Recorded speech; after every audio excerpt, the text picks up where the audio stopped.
All right, guys, welcome to another episode of Forging Futures. Today we have an extremely special guest, Abby Aivazian. She is a health coach and a personal growth influencer as well. So, Abby, welcome to the show. Thank you. We'd really like to hear about you. Yeah, awesome. Yeah. Sweet. Well, thank you so much for having me on. This is, it's an honor. It's exciting. Absolutely.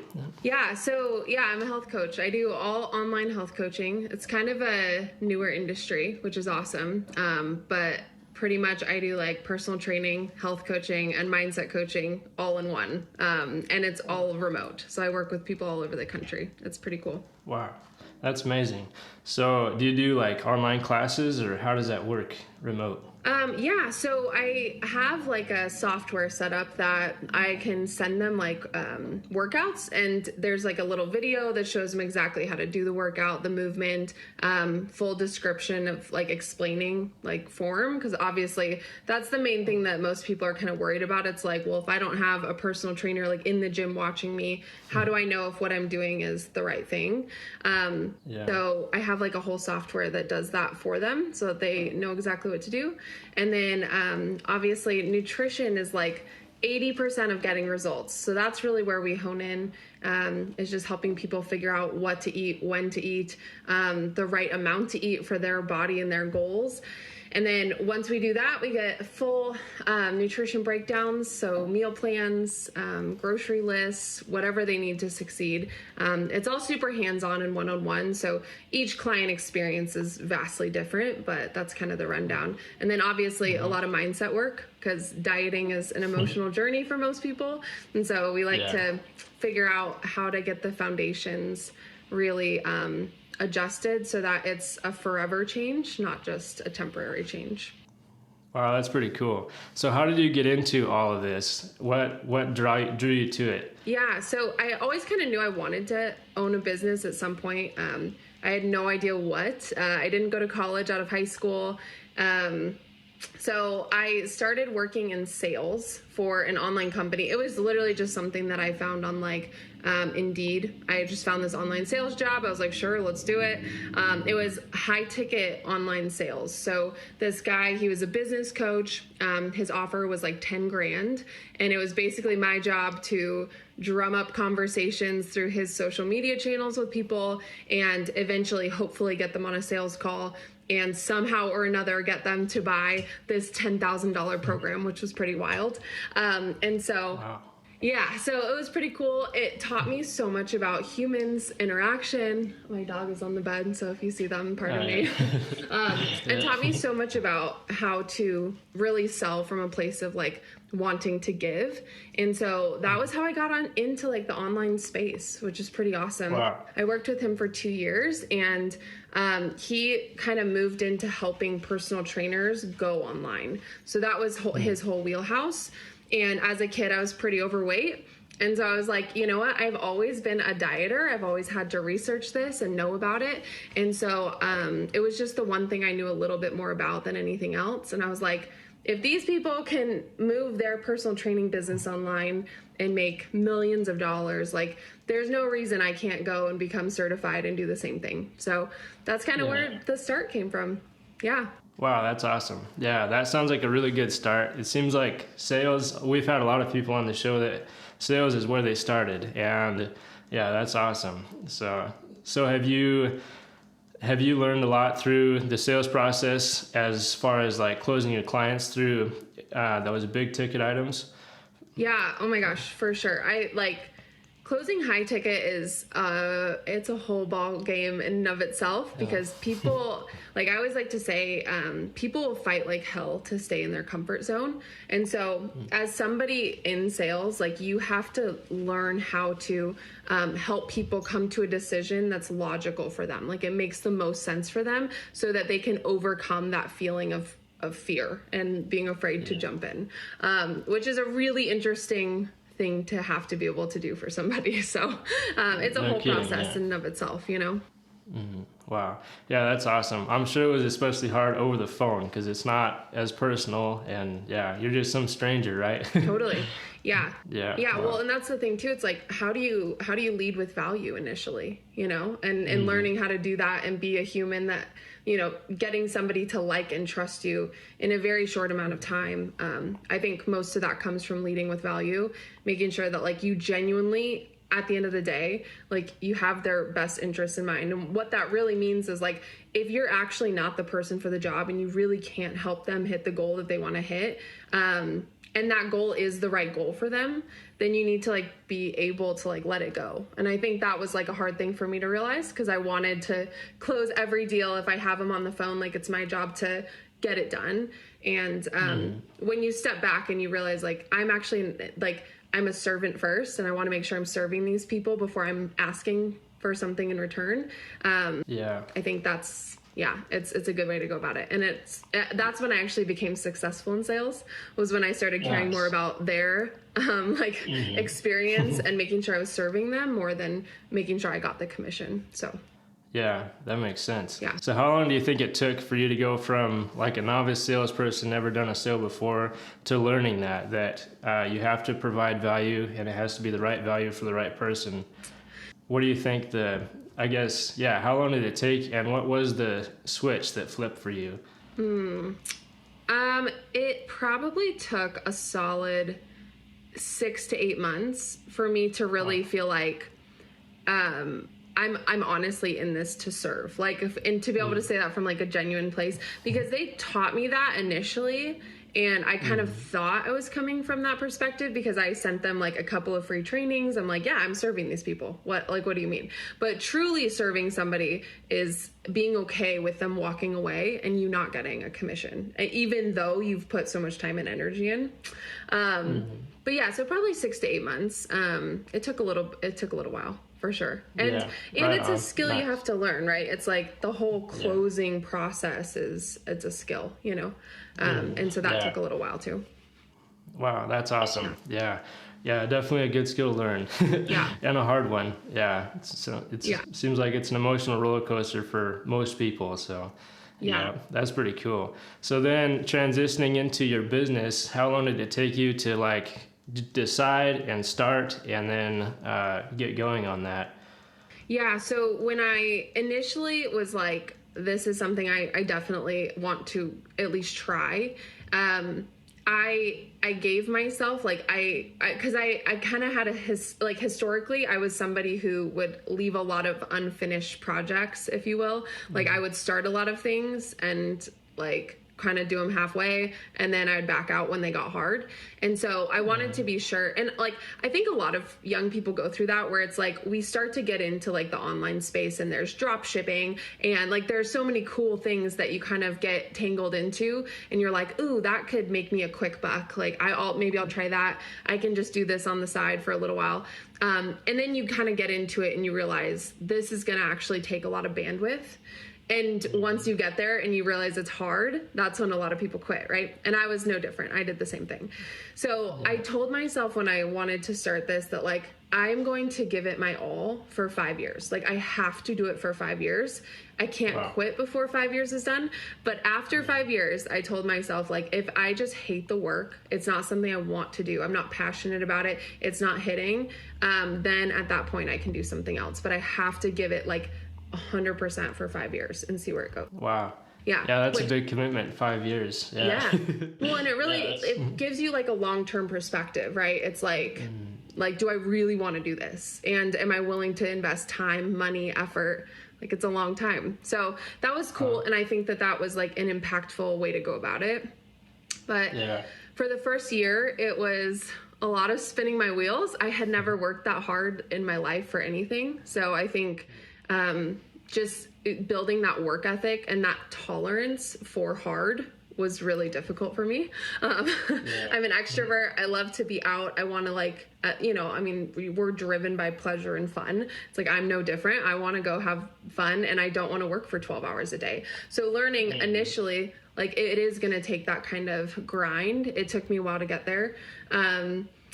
I invested like 12 grand into a business coach right off the bat, which was really scary. And I didn't have 12 grand. I think I had like $1,000 cash. And so I opened like 5 credit cards, maxed them all out. absolutely destroyed my credit in the process. And I invested into this business coach who like, you know, promised to help me.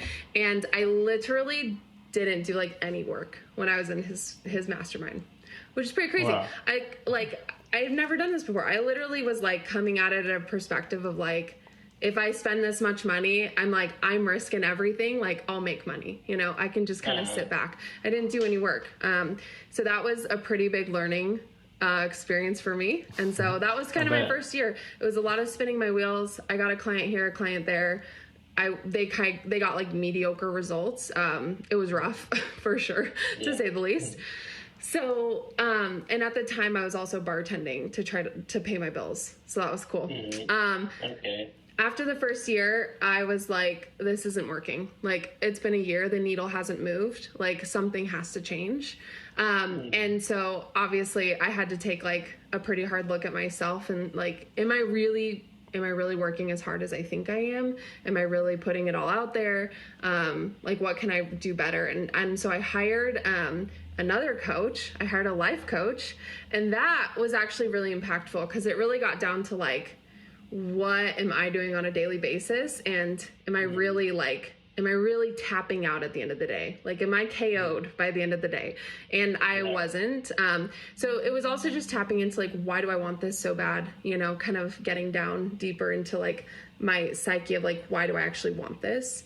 That was super impactful. And then after that, it's just been like, I wouldn't say that was like the thing that changed the game. I think it just kind of opened my eyes to like, this isn't just going to happen. Like, I have to put in a lot of time and effort to like drum this up. And so for the last, I would say 8 months, cause I haven't even had my business for a full year, but in the last 8 months, I went full time in November, but the couple of months before that, like I pretty much didn't do anything except for work. And like, I just laid it all on the line every single day. And it was awesome. Like, I started getting clients. I started becoming more consistent. I pretty much just like made a deal with myself that I'm like, by the end of the day, like there's no excuse to not get done what I have to get done. So it's like, if that meant me staying up until 2 a.m. with my computer on my lap in my bed, like that's what we're doing. And so that gave me the ability to go full time in November. And then from then it's just kind of been taken off. So. Wow. Yeah, that's awesome. Yeah. That's really cool. So it sounds like your life coach really helped kind of break through some barriers that you were having, and you were able to open up and expand, you know, utilize, I guess, maximize your time and your abilities. Yeah, for sure. That's really awesome. Yeah. Neat. That's pretty cool. Yeah. I think it's so true that a lot of us, we do spend a lot of money on something in hope that it will give us something in return, but there's always the question of, you know, you actually have to do something. Isn't it weird? You actually have to work to make money. It's so odd. Yeah. So that's pretty cool. Yeah. I think that a lot of people go through that. And I also think that's one of the hardest things about being successful is that, you know, you have to put in the work, and you have to put in the work in the right places and in the right way. Totally. So, yeah. And it's not like, you know, you can't just go into work, punch in, and stay there for 8 hours doing whatever and punch out. You have to actually be very intentional about what you do. Yeah. So it's absolutely wild. Yeah. Well, and awesome.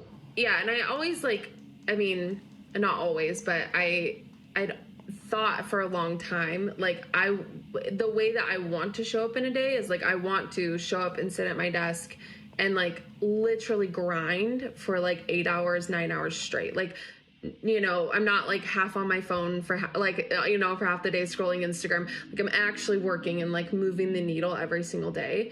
I think for me, it was like, how do I actually do that? Because it's really hard, you know? I mean, people say that they work long hours, but it's like, but how much of that, like, are you actually like working, you know, like you're really truly moving the needle. And I don't think that a lot of people can say they've truly even spent 9 hours in a day, like actually working, you know, it's like, you might be sitting at a desk for 9 hours, but like the actual work time might be less. So having that in the back of my mind, like, this is how I ideally would like to show up. it kind of set a bar for me that I was like constantly reaching towards. And now I can say like on a consistent basis, I really do work to 6 to 8 hours a day. And it's a cool feeling to finally feel like I'm there, you know, I'm doing it. And the results are also there, which is cool. So. Yeah, that is neat.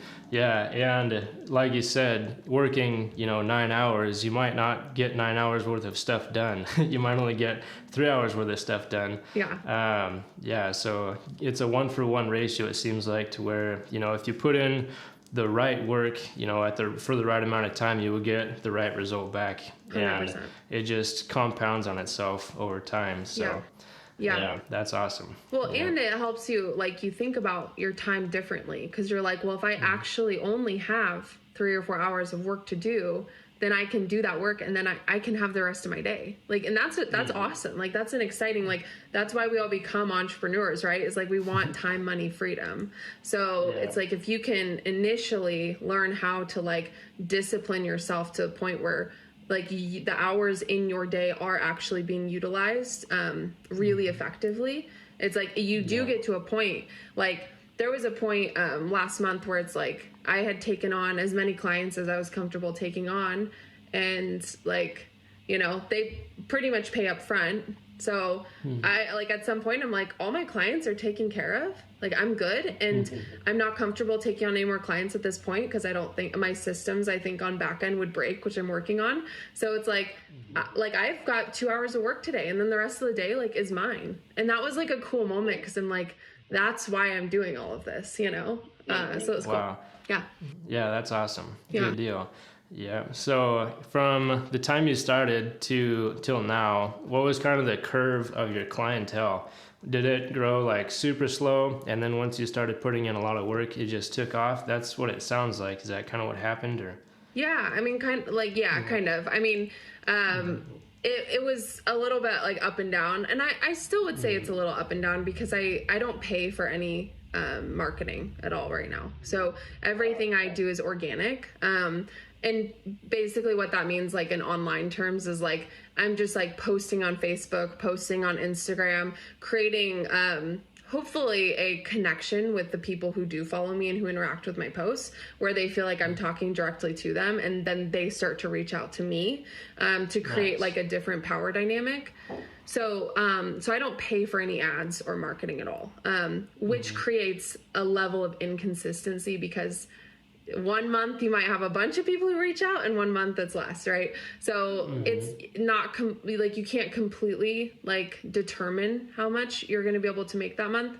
But yeah, I would say it's slowly starting to compound, where it's like the posts that I do create, like 9 out of 10 times someone is starting to reach out. Like the people who I'm reaching are connecting more with what I do, and they're starting to reach out more frequently, which is also like a really cool thing to experience. But there's still so much to do to get to a point where it's just like, raking in. So yeah, yeah, that makes sense. I'm still very much in like baby phase right now. So what's been the biggest challenge for you since you've started? I mean, figuring out like what a true good work ethic is, I think, was the hardest thing. And I mean, I don't know, maybe like guys, I think, are kind of different, because it seems like you guys are able to like very tunnel vision and like, this is my goal, this is what I have to do to get there, like this is all I care about at this moment. It seems like guys have this like innate like drive towards one thing, and maybe like correct me if I'm wrong, but I feel like for girls, like we're a little more like emotional sometimes about it, and like we really have to like connect with the driver, and also like we kind of get like we can't tunnel vision as easily, I think. So that's been something like I've had to learn how to tap into, is like, that doesn't matter right now, like this is all that matters. Focus on the goal, and being able to do that every day is a different ball game, but I like it, and I'm learning how to do it better every day, so it's pretty cool. Wow, that's awesome. Yeah. Have you caught on any tips or anything that would maybe help somebody who also struggles with, I guess, just focusing, getting that tunnel vision? Have you found anything that really gets you into that drive mode? Yeah. So I am like a big, reader, podcaster. I love that. I love to take all the information on. Huberman Lab podcast is like one of my favorites. He's like, I think he's like a neurobiologist or something at Stanford. He's amazing, studies the brain, but then he brings it to people in a really like easy to digest way. And he has like a whole podcast on like how to extend your focus time. And that podcast changed my life, because it was like I didn't realize that small things like grabbing my phone and randomly checking messages throughout the day, or popping onto Instagram and like consuming that content, like the way that your brain fires after you've done that is very different. And so you're almost creating like an ADHD symptom from doing that, which is crazy. I had no idea. So I had to go through a little bit of like a dopamine withdrawal from my phone, which was really hard. I would just like leave it at home.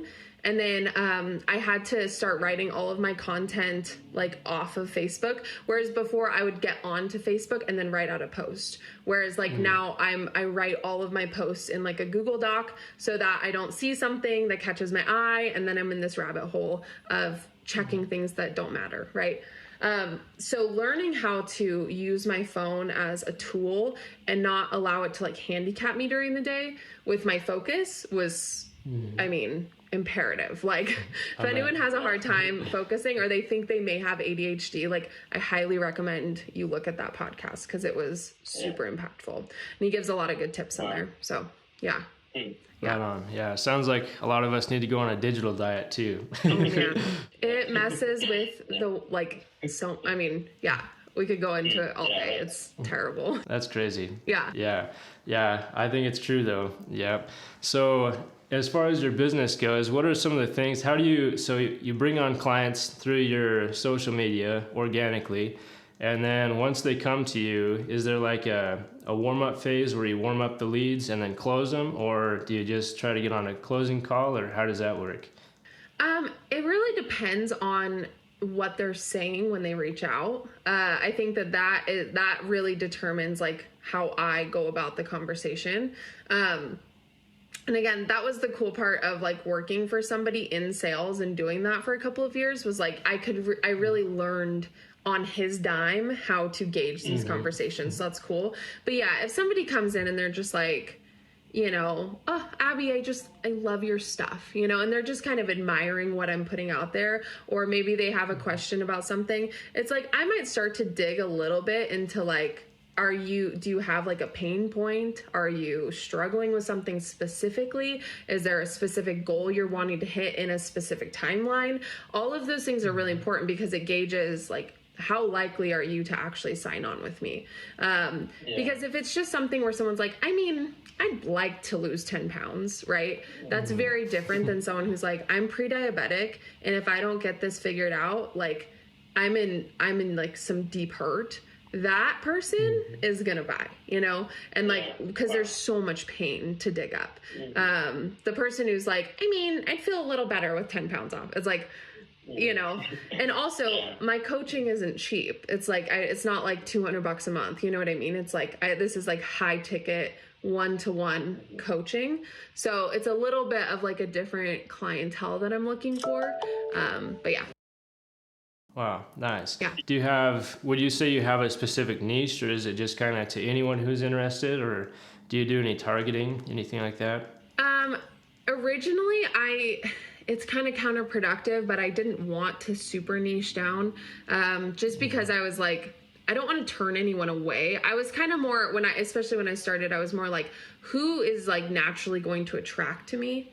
And from there, I think I'll narrow it down, which has actually worked very well for me. So I just kind of started like putting out content that I thought like, this is impactful. These are the kind of people I want to sort of help. And then from there, this certain demographic of people started reaching out. So it's pretty much women from like 25 to mid to late 40s, who are relatively overweight. Like they're probably like 180 to 250 pounds, somewhere in there. So it's like they're overweight to the point where it's uncomfortable and it's new to them. It's not something they've struggled with their whole life. It's normally something where over the last, 5 or 10 years, they either got into a relationship or something big in their life changed and they just haven't been able to figure out how to like dial things back in, whereas they used to be able to. So it seems like those are the people attracting to me, and I love working with them, so I'm just rolling with it. But I've also, I've worked with men, I've worked with people who just want to gain muscle, I've worked with a lot of different types of people, but right now, those are the people who seem to be coming into me. Also, newly engaged women. I never thought to niche down into that, but the last 4 or 5 clients I've taken on have been women who just got engaged and they want to lean up for their wedding. So yeah, I was like, okay, wow, let's go. Yeah, that's fun. Nice. Cool niche. Yeah. So I'm actually putting together a campaign right now to try to specifically target those women. So who knew? Are you going to do that on Instagram and Facebook or Google or? Yeah, so, and this is kind of more your wheelhouse, I think, but I think I'm actually going to go more in person with that. So wedding, Nice. Wedding shows and all the things that they do for weddings. What are they called? The conventions that they do where all of these, vendors will come in. Because I'm in a few Facebook groups like that. And I think that meeting face to face with some of these women would be helpful. So that's a whole different ballgame for me, but I might be tapping into it soon. So we'll see. Nice. Yeah. Cool. That'll be awesome. Yeah. And you'll have some testimonials by then too, maybe. Yeah, there you go. Exactly. We'll see. Nice. So right on. Yeah. Good deal. So with your program, it's diet, nutrition, exercise, and anything else, or mindset work as well. Yeah. So I mean, a lot of obviously weight loss is emotional, especially for women. It just becomes this thing that's it feels very insurmountable for a lot of women, especially if they've gone through periods of they've tried things, they've tried programs, they've spent so much money, they've, invested all this time, and they have lost weight. They saw the result and then they lost it. And that is the worst feeling ever, when you gain all of the weight back that you just spent thousands of dollars getting off. So it's a really emotional process, and it becomes what's wrong with me that I can't figure this out, So yeah, that's that's my wheelhouse. I love it. Nice. Yeah, that's pretty cool. Yeah. So, I've heard that, I'm obviously not a woman, but I have heard that it's extremely difficult for women to overcome their fears and their anxiety, I guess, when it comes to, and maybe discipline too, when it comes to losing weight.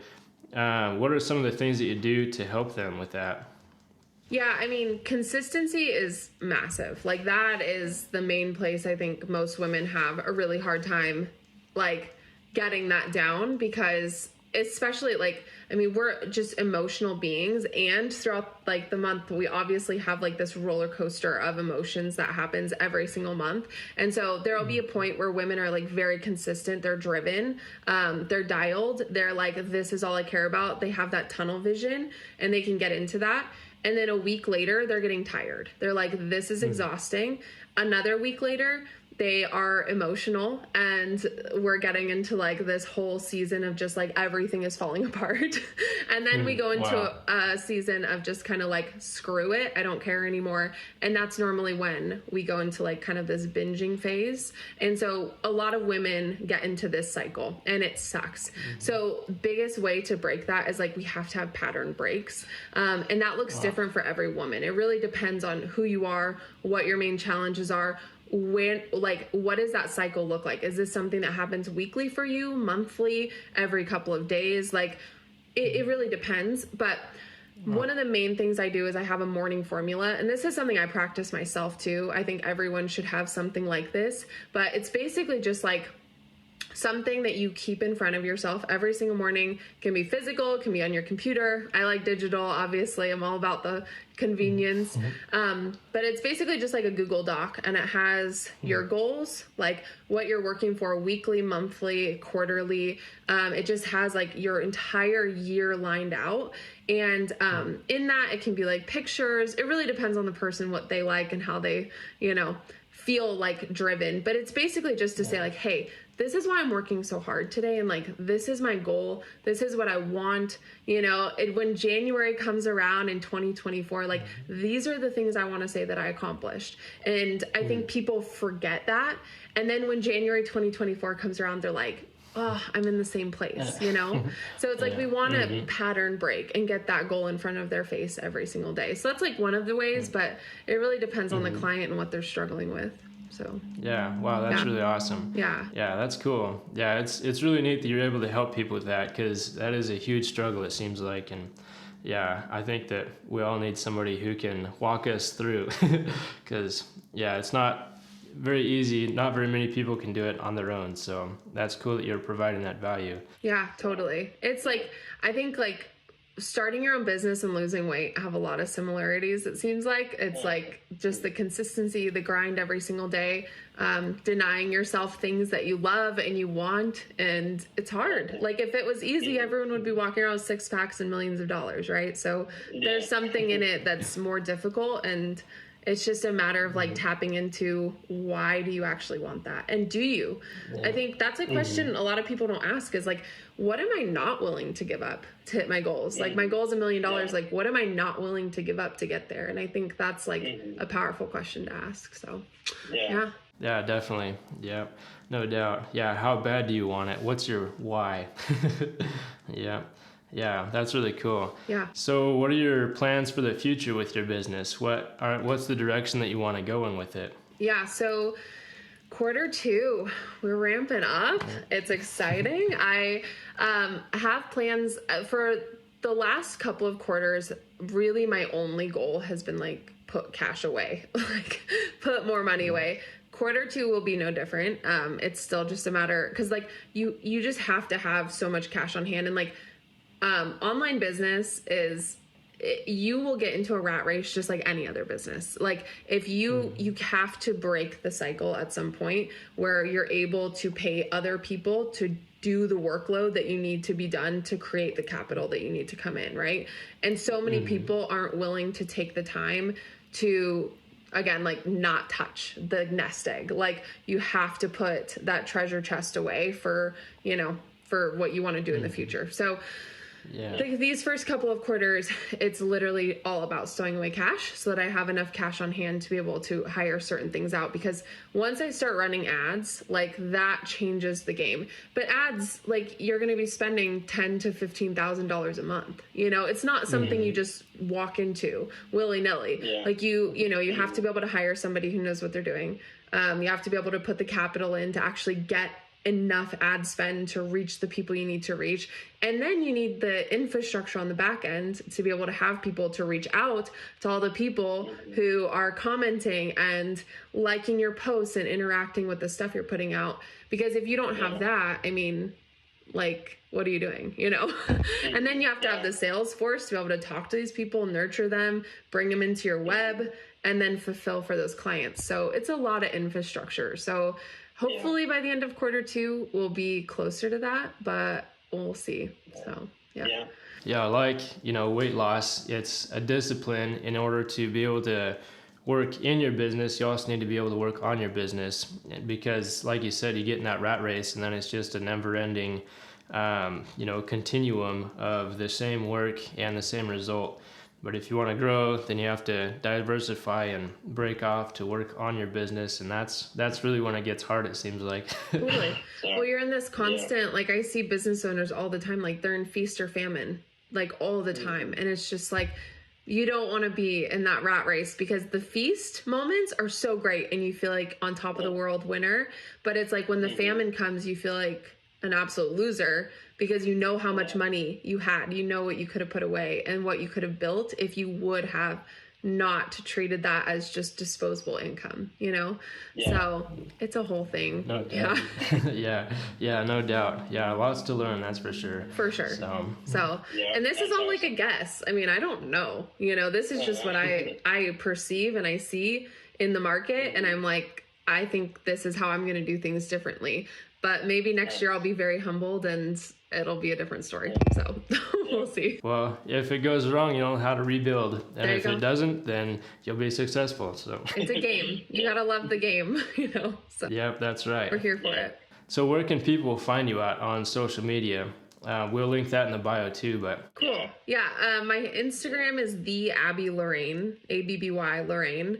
And then Facebook is just Abigail Avazian. It's a long last name, so yeah, we'll put it in the show notes. But yeah, sounds good.